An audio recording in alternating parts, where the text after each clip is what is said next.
Yeah. Yeah, good. Well, that's the thing, as we think on these things and we piece them together more and more, and they make more sense and more logical, rational sense. They all add up and make a lot of sense, and we have no choice but to believe in them. That's right. That's I right. mean, if something makes a whole bunch of sense to us, obviously we're going to believe in it. If it don't make sense to us, and there's a bunch of unanswered questions, we're not going to be able to believe in it. That's right. all there is to it. That's right. That's all there is to it. You're right. So yeah, I mean, we got to look at that thing, because the same dynamic that we have here on earth between husband and wife, parents and kids, is the same dynamic that goes on between God and us. We are his kids, he is our parent.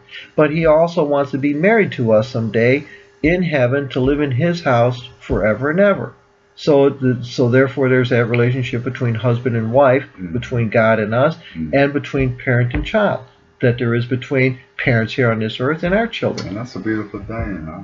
It is, and it's made that way so that we can see and understand the same dynamic, the relationship that exists between God and us. The parents here on earth are always looking forward to the kids coming to the realization somewhere along the line that, wow, mom and dad are really great. They've done a ton for me, and I owe them a whole great big bunch. I got to appreciate this, and I owe them a bunch. Of course, I'll never be able to pay it back, but the fact that I see it, understand it now, and appreciate them and thank them for it and do whatever I can for them is payment enough.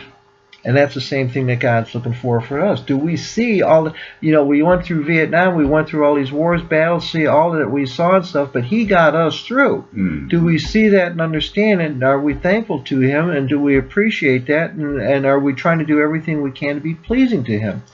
That's what he's looking for too. And when we got that together at the end of our life, we end up with him in heaven forever. This life here on this earth is just a chessboard, the playing field, the battleground, whatever you want to call it, the laboratory, the classroom, the theater stage, whatever, to work that out, to see if we're ever going to get to that point of connecting those dots, seeing the logic and rationale of it, accepting it, and then driving towards that. So that at the end of our life we can go to heaven. That is a successful life. I don't care how much money, fame, fortune, and power you get here on this earth, it means nothing. If you don't make it into heaven, it was a complete failure. That's right. That's right. I believe in that 100%. Because that's the only thing that matters. Everything else is just busy time to keep this earth spinning while we connect the dots on this thing about life and death and heaven and hell and God and so on and so forth like that. All it is busy work to keep us going, so that week after month after year, we finally get to the realization that, you know what, there really is a God. That is what this thing is all about.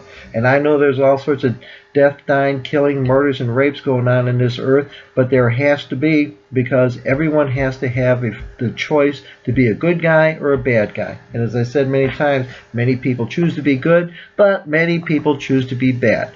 And we got to stop the bad guys, so we either form up armies to stop the bad guys, or we form up police departments to stop the bad guys right here in our own streets.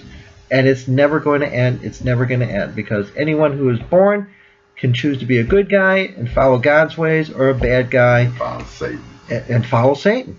You're absolutely right. Right. And that's what this life is all about. And the more we see that, realize that, understand and put it together, then the more we overcome that which has been the eating at us, gnawing at us, bothering us, perturbing us all these years. We need to see all of these things. The more we see it and understand it, the more we overcome it, the smaller they get. The more our understanding grows with God and what we're all here for, the smaller the fear that we have for these things from the past. See, God says to love me with all your heart and all your soul and all your mind. So is our mind completely, fully on God and all that he's done, or is a big chunk of our mind still on the Vietnam thing? If so, then we are not loving him with all our mind. Right. Maybe a fairly good sized part of our mind, but certainly not all of it. Because we're still thinking on that, we're still thinking on that, we're still thinking on that. So therefore we are not loving him with all our mind. True. That's so true. So true.